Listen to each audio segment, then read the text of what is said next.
Last week we started this message series, You Can Make a Difference, and I'm just going through this series right now because I think now more than ever God does call for us to be a light of the world and to make a difference in people's lives. And last week we talked about one of the ways, the biggest way that we can make a difference is to tell people about Jesus, that we're in a broken world and there's a solution to that brokenness, and that's Jesus. And honestly, I hope over the last week you've been looking for those organic opportunities in which you can share Jesus with people, and that you've been sharing Jesus with people. This morning, I want to talk about how we're called to make a difference and how we can make a difference right here at Light of the World. God calls for us to serve Him, and one of the places and ways that we serve Him are those places in which we come together to worship Him in churches that we go to, people all across the country and all across the world. Now, I want you to think about the church as almost like a house, and I want you to think about your own house. Let's just say there's 5 people in your house. And in your house with 5 people, one person does all the work. One person does all the cooking. One person does all the cleaning. One person does all the yard work. One person does all the laundry. One person does everything. And I love, like, even last service, you start seeing people smile, like, because there usually is that one person in the house, right? Now, the question is, in a family of 5, if one person's doing all the work, can that household function? Can it survive? And the answer is yes, it can, but it's not going to be highly functional. It's not going to be operating the best it possibly could. It's not going to be as clean. The meals might not be as good. You know, it's hard for one person to do the work of 5 people. Can they do it? Yes, but it's just not nearly as good, and it's not nearly as effective. And what you're going to have is one person a little ticked off that they're doing the vast majority of the work. And if that happens to be one of your households, you know how you can build up a little bitterness and resentment. Well, if that's how a household is, then how is a church any different? And the answer is it's not. And within the church world, there's this rule called the 80-20 rule. And the 80-20 rule goes like this, that in almost every church, 20% of the people are going to do 80% of the work. They're going to give 80% of the money, that they carry the burden of the vast majority. A few will carry the burden of the vast majority of the entire church. And the question is can a church function that way? Well, it can, and it does, because that's just about how every church functions. But is it going to be optimum? Is it going to be great? Is it functioning the best that it possibly could? No way. And will you get people that are resentful and burnt out that way? Absolutely. And that's what happens in a church when 20% are doing 80% of the work. Eventually people kind of get burnt out and they just stop volunteering altogether, or maybe even stop going to church for a while. It becomes somewhat dysfunctional. And the point is this, is God has called for us to make a difference, for us all to play a part in serving Him in this place. And I want to challenge us this morning. Are you part of the 20%, or are you part of the other 80 that maybe isn't really doing so much?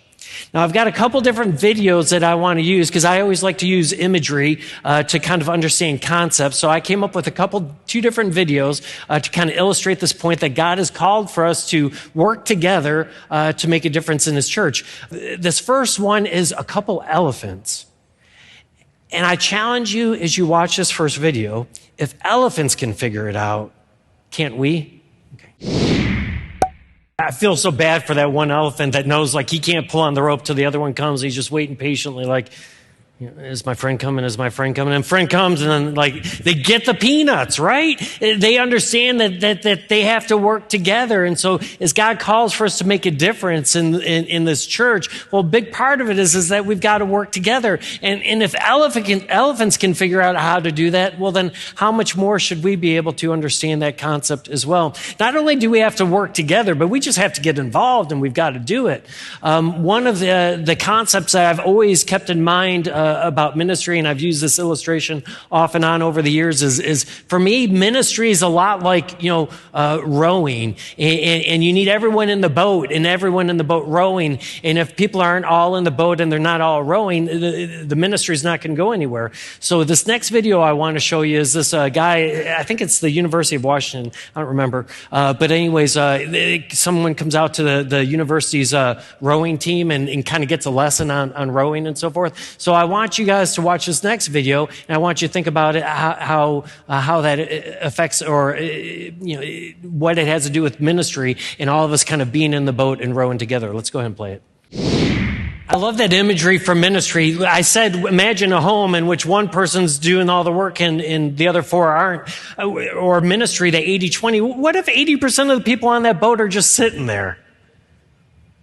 What if 80% of the people on the boat are just kind of rowing whenever they feel like it? That boat wouldn't be going straight, would it? I mean, if everyone's just kind of going when they feel like it, that boat's going to go this way, and then it's going to go that way. If only 20% of the people are on it are rowing, that boat's going to hardly be going at all. And frankly, if everyone's just rowing on one side, that boat is just going to be going in circles and circles and circles, and it isn't going to be going anywhere.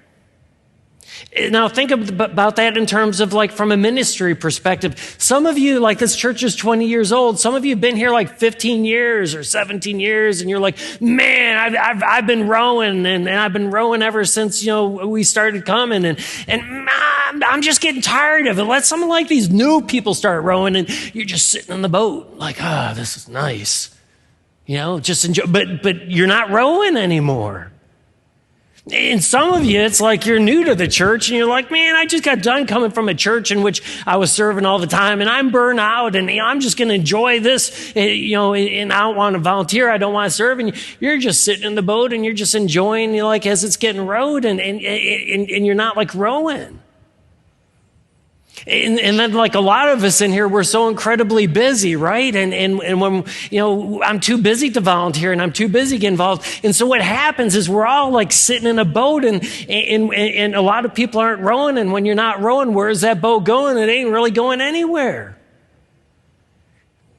And if the church is the bride of Christ, if this is where we carry out the ministry to be a light to the world around us, you can see how incredibly important it is that we work together, that we're all involved, and that we're rowing. Not rowing the way that we want or according to our own cadence. No, that's not how you do it. You got to do it. They're one when they all get going the same way. Even how they were teaching them how to hold the oar or the paddle, and then how to rotate it and scoop through the water. It all plays its part.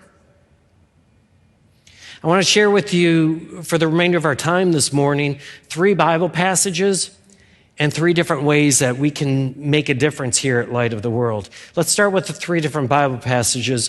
The first is from 1 Peter chapter 4, verses 7 to 10. Peter writes, "The end of all things is near. Therefore be alert and of sober mind, so that you may pray, and above all, love each other. Love each other deeply, because love covers a multitude of sins. Offer hospitality to one another, and without grumbling. For each of you should use whatever gift that you've received to serve others as what? As faithful stewards of God's grace." And I want to focus in and hone in on that word stewards. We're supposed to serve one another as faithful stewards of God's grace. That's a weird word, steward. What is a steward? A steward is a caretaker, and a steward is a manager of things. And that is that we've been given gifts from God, and we're to be good managers of those gifts, good caretakers of those gifts.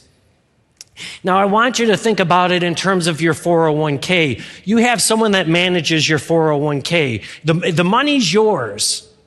You want someone to be a faithful steward of your money, because if they're not a faithful steward of your money, you might not have any money when you retire, or it may not be enough for retirement.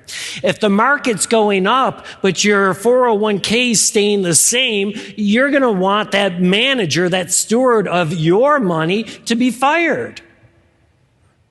Because in the end, if over 40 years of working, you've contributed $300,000 to your 401k, when you retire, if you have $300,000 in it, what good is it? It's not, because a person hasn't been a faithful steward of what belongs to you. So God has the gifts are his. He gives them to us, and he calls for us to be a steward of them, to manage them and to use them responsibly. I'm going to read for you a passage of scripture, because we're told that at the end of the world, or at judgment day, God's going to judge us according to how faithful of a steward we were with the gifts that we were given. You've all heard it. It's the story of the talents. And we can never figure out why the person with one talent that still has the one talent, why he gets cast out into hell and God's so angry at him because he still has what was given. Well, because you would be angry if you didn't have $1 more in your 401k than what you contributed to it. Right? Because you're giving it to someone to manage it, and to manage it wisely. Look at Matthew chapter 25, 14 to 30. Jesus says, "Again, it will be like a man that's going on a journey, who called his servants, and he entrusted his wealth to them. Now to the first he gave 5 bags of gold, and to the second 2 bags of gold, and to the third 1 bag, each according to his ability. And then he went away on a journey. Now the man who received 5 bags of gold, he was a good steward." Why? Because at once he goes and he puts his master's money to work, and he gained 5 more bags. So also the person with 2 bags of gold was a good steward. He was a good caretaker. He was a good manager of what his master gave him. He took the 2 bags of gold and goes and earns 2 more. But the one who received 1 bag, he dug a hole in the ground and buried his master's money. He's not being a good steward. Now after a long time, the master of those servants returns to settle accounts with them. The man who received 5 bags of gold comes before the master and says, "Master, you entrusted me with 5 bags of gold. Look, I've gained 5 more." His master replied, "Well done, good and faithful servant. You have been faithful with a few things, and I'm going to put you in charge of many.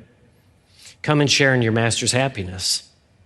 Now the man with 2 bags of gold came. "Master," he said, "you entrusted me with 2 bags of gold. See, I've gained 2 more." His master replied, "Well done, good and faithful servant. You've been faithful with a few things, and I'll put you in charge of many. Come and share into your master's happiness." And then the man, and this is the part of the story we've always had problems with. Then the man who had received 1 bag of gold comes. "Master," he said, "I knew that you're a hard man, that you harvest where you don't sow, that you gather where you haven't scattered seed. I was afraid. So I tell you what, I took what you gave me. I took that bag of gold. I buried it. I put it in the ground. And see, I've got what you gave me." His master replied, "You wicked and lazy servant. So you knew that I harvest where I don't sow. You knew that I gather where I have not scattered seed. Well, then you should have at least put my money on deposit with the bankers, so that when I returned, I would have received it back with interest. So take that bag of gold from him and give it to the one who has 10 bags, for whoever has will be given more, and they will have an abundance. But whoever does not have, even what they have will be taken from them. And throw that worthless servant outside into darkness, where there'll be weeping and gnashing of teeth." You see, we will be judged at the end of times based upon what kind of steward we were. And we always had problems with it, because the guy who had 1, it's not like he blew it. It's not like he lost it. But you know what? It didn't matter to God, and it doesn't matter to God, because he's not being a responsible steward or responsible manager of it. And you never understood it before, like probably you do now when I put it in terms of your money. You're not giving your money for 40 years to a 401k to get back exactly what you put in it. That's not called managing your possessions. Galatians 5:13. "You, my brothers and sisters, were called to be free. But do not use your freedom to indulge in your flesh. Rather, use your freedom to serve one another humbly in love. This is a very important one because it's a huge problem here in America because we use our freedom, we use the gifts that God has given us to indulge our flesh, and we don't use it really to serve one another. It is what capitalism's all about.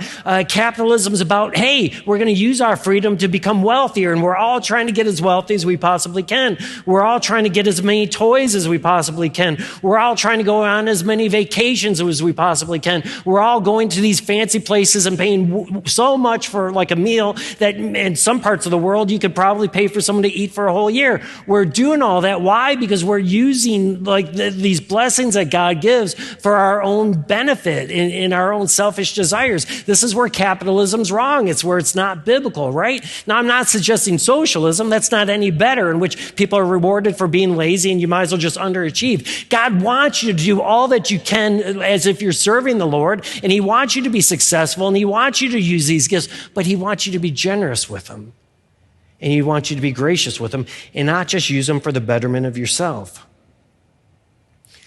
One of my favorite TV shows that I like to watch when I actually get the chance to sit down and watch TV in the evening is My 600-Pound Life. How many of you have ever seen that? Yeah, a lot of you have. I love it. I like it because Dr. Now, he's like this quirky, cranky doctor that just tells people like it is, right? But I also like it because it is a visual example of what happens when we self-indulge to the point that it becomes unhealthy to the body. So you have these people who have these addictions to food, that they're using that which is available to them for the self-pleasure to the point that they're almost killing themselves. Because when you get to that level, it's like you either make a change or you die. And I love how, like, I just saw an episode, like, within the last week, and this guy's, like, has this wonderful attitude, and he's like, Doctor, now I'm going to be the best patient you ever have. And the guy goes from, like, 700 and some pounds, and the story ends where he's, you know, under 300. It's a good visualization that as a church and as a body and as a people, if all we're trying to do is indulge ourselves and use God's gifts for our own personal benefit, it becomes very spiritually unhealthy. And what God calls for us is to not use it for our own betterment, to keep gaining more and more and more for ourselves, but to use it for people around us. Final passage I want to share with you and then get into some application points is Mark 10:42-45. Jesus called them together and said, "You know that those who are regarded as rulers of the Gentiles lord it over them, and their high officials exercise authority over them. Not so with you. Instead, whoever wants to be great amongst you, you must first be a servant. For whoever wants to be first must be a slave of all. For even the Son of Man did not come to be served, but he came to serve and to give his life as a ransom for many." God calls for us to make a difference in the spiritual kingdom. God calls for us to make a difference here where we've gathered together as a church to serve him, to be a light of the world. If Jesus himself, if God himself came to this world not to be served, if anyone should be served, it should be our God. But if Jesus himself came to serve rather than be served, then what exactly is our excuse as to why we can't be involved in serving?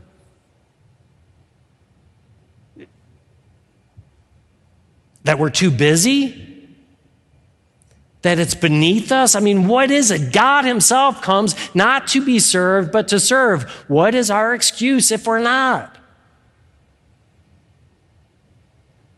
Like I said, in a household, if only one person's doing the work of 5 people, how effectively is it going to run? In a church, in our church, if we're not involved, if we all don't have oars and we're not rowing, if we're not like the elephants and we're not working together, how good is it really going to be?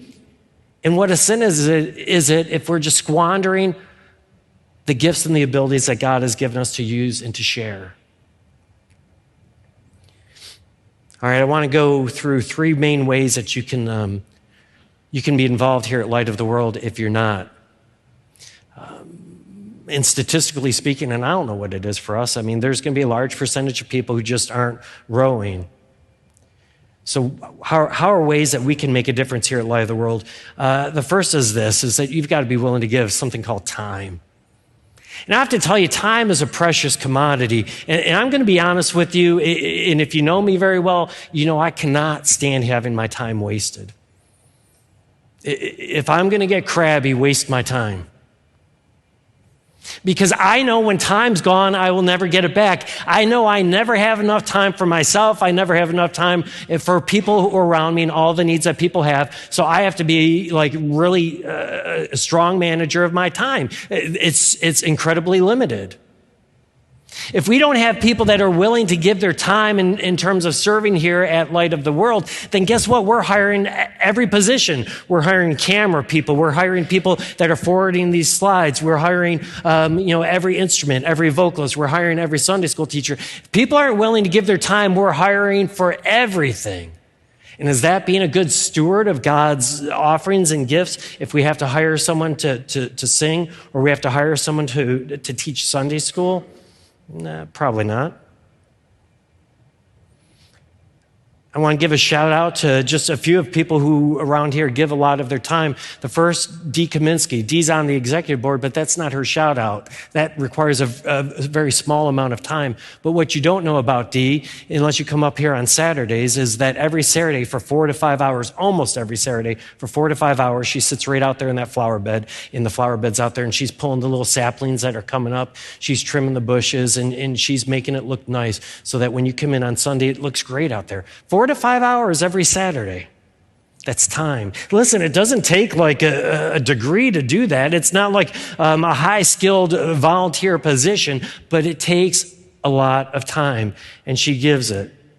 The praise team that comes up here and leads us in worship, they take a lot of time so that it actually sounds good, right? Not only them, but the people who work back there that support it. They come up here on Thursday and they practice for 3 hours. They come up here at whatever time on Sunday and spend about 5 hours on a Sunday. They're volunteering about 8 hours a week when they're on and they're doing it. Why? Giving their time so that worship might actually sound good and be engaging. Sunday school volunteers, it takes time. Coffee makers, they rotate, once a month, and they'll be up here by 8 a.m. and they usually stay, into the third service, and they're given a few hours, every Sunday, every so often, so that we have coffee, right?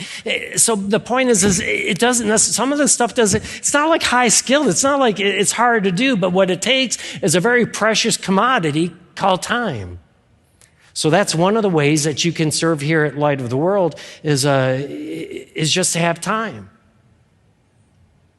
Another way that you can serve and make a difference here at Light of the World is to use your talents. That is your God-given abilities. You see, we're all good at something. What are you good at? And if you're good at it, are you using it here at Light of the World? And if you're not, why aren't you? People like to talk about spiritual gifts as the stuff that's listed in 1 Corinthians 12. Great, yes, those are spiritual gifts. But I'm going to tell you, anything that you're good at, that you use for God's kingdom, the Spirit will use as a spiritual gift. So what are you good at, and how are you using it here to support Light of the World, to make it a better place, and to make a difference? Are you good with kids? And man, we could use you on Sundays. We could use you on Wednesdays. Are you good to helping out in the nursery? We could use you in there. Are you good with the older kids, junior high or the high schooler? We could use you in the youth groups. Can you sing? We can use you. Can you play an instrument? We could use you. Do you have good computer skills? We can use you. Are you good at plumbing? Are you good at electrical? Are you good at doing repairs? Can you do landscape? We can use you. Once again, it's not necessarily that it takes a lot of knowledge. It just takes time and maybe a little bit gifting to be able to do it, but we can use you. Even if you're good at cooking, we just had the White family have to bury John and Dana's eldest son, and if you got a gift to cook, you can take a meal over to them. And I know a bunch of people have, but you know what? We can do that for another month. In other words, there's just many ways in which we've got talents, things that we're good at. Now, if you have talents, you also have to have the time to use the talents, but that's another way that we get involved and we serve and we make Light of the World a better place. The third way is through our treasure, because it's expensive to do ministry. The mortgage and just the utilities for here is like $350,000. It's not a fancy facility, but that's about what it is. Not to mention ministry expenses, not to mention expenses to have a pastor that oversees the ministry, or a worship minister, or youth and children's ministers, or people that do discipleship, and nursery workers, and the various positions that we have here. That gets really expensive. Now, I want you to think about it for a second. If we're not really serving God that way, let's just say you come twice a month. For some people, that's probably about average, twice a month. And let's say you give $50 every time you come. Well, that's $100 a month, so that's $1,200 a year. Now, $1,200 a year, now that's a lot of money, right? But that's really giving your treasure. Well, I want you to think about it for a second. With our budget, if someone's coming twice a month and giving $100 every time they come, do you know that we would have to have 833 families or 3,000 people on a Sunday in order to just cover the bills? Can you imagine like 3,000 people in here on a Sunday?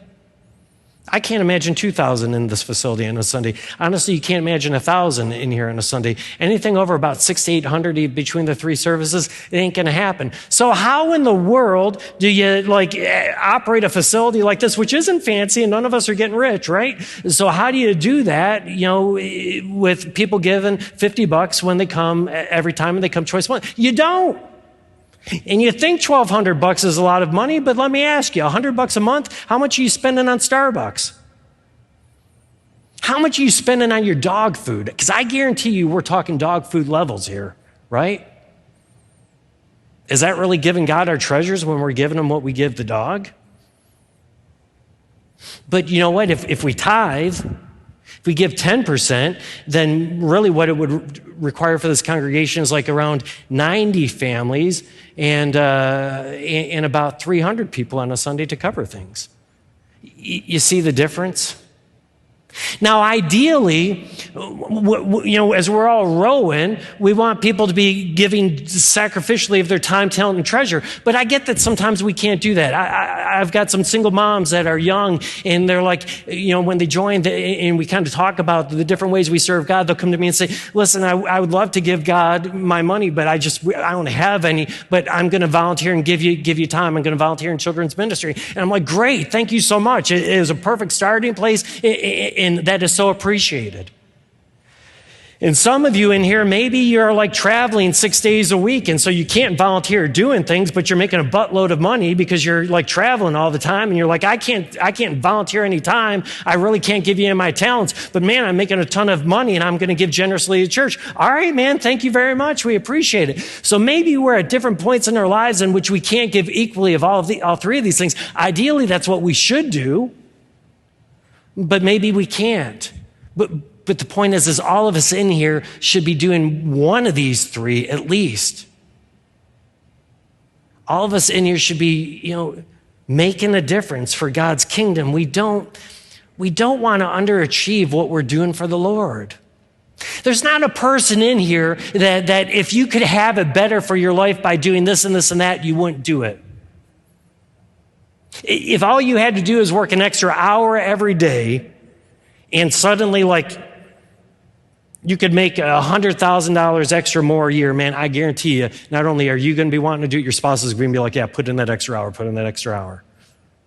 And so if we'll do that for ourselves, there's none of us in terms of our kids. All of our kids, what do we say? It's like, I just want the best for you. Stay in school, work hard, do this, do that. I just want the best for you. If we want the best for ourselves and we want the best for our kids, why wouldn't we want the best for Christ Church?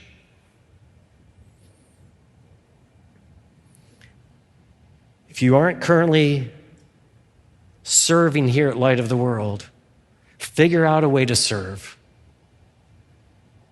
Get an oar in your hand. Well, first get in the boat, right? Well, I guess you're in the boat if you're here. Get an oar in your hand and start rowing, because you can make a difference, and God calls for all of us working together to make a difference. Would you join me in a word of prayer? Gracious Almighty God, as we hear your word and are challenged by it this morning, I pray that you would stir in the hearts of those who are not actively serving in this place. Move them Whether they've been here for 17 years or they've been here for 7 weeks, move them to say, you know what? I'm here, I am part of the family, and I want to do my part, and I want to make a difference. Give them that motivation to come and speak to one of us and figure out how that can be done.